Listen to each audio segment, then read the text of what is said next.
but it will protect itself and respond appropriately following the drone attack that killed 3 American soldiers and wounded dozens near the Jordan-Syria border at a remote outpost called Tower 22. Since Israel's retaliation for the October the 7th attacks, US military bases in Syria and Iraq have been attacked more than 170 times.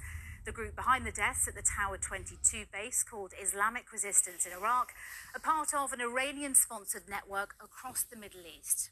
Known as the Axis of Resistance, there's a number of pro-Iranian militias based in Iraq, Syria, Lebanon, the Palestinian territories, and as far south as Yemen. All are opposed to Israel and the United States. From Washington, our North America editor Sarah Smith has the latest.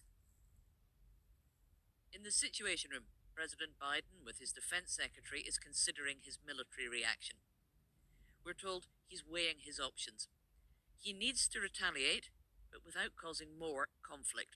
We do not seek another war. We do not seek to escalate. But we will absolutely do what is required to protect ourselves, to continue that mission, and to respond appropriately to these attacks. Shortly after he learned of the attack yesterday, Mr. Biden vowed the US will respond. And we shall respond. Now he needs to decide what that response will be. His Secretary of State warning other actors not to get involved. From the outset, we've been very clear in warning that anyone looking to take advantage of conflict in the Middle East and try to expand it, don't do it. The US has not said which militia group it believes is responsible for the attack on their base in Jordan, or why the deadly drone was not intercepted. President Biden's opponents lay the blame on him and are demanding he target Iran itself in response.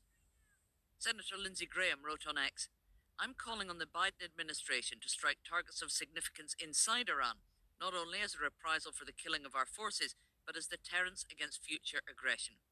The Senate's top Republican, Mitch McConnell, said, "The cost of failure to deter Americans' adversaries is again measured in American lives." And Donald Trump's response? Well, he claims, "This attack would never have happened if I was president. Not even a chance." In Tehran, the Iranian government denied involvement in the attack. A spokesman said the militias do not take orders from Iran. The 3 soldiers killed yesterday have been named as Specialist Brianna Moffett, Specialist Kennedy Sanders, and Sergeant William Rivers. Their deaths will mark a new phase in America's role in the escalating tensions of the Middle East. So what are the options that President Biden is weighing up inside the White House? Well, he could redouble America's efforts to attack the Iranian-backed militias in the region who have been striking at US forces, but those have obviously so far failed to deter those groups from striking at Americans.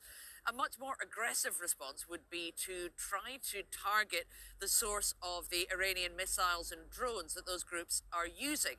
He could go after the Iranian Revolutionary Guard in positions in Iraq or Syria rather than in Iran itself, but even that would risk some kind of escalation from Iran.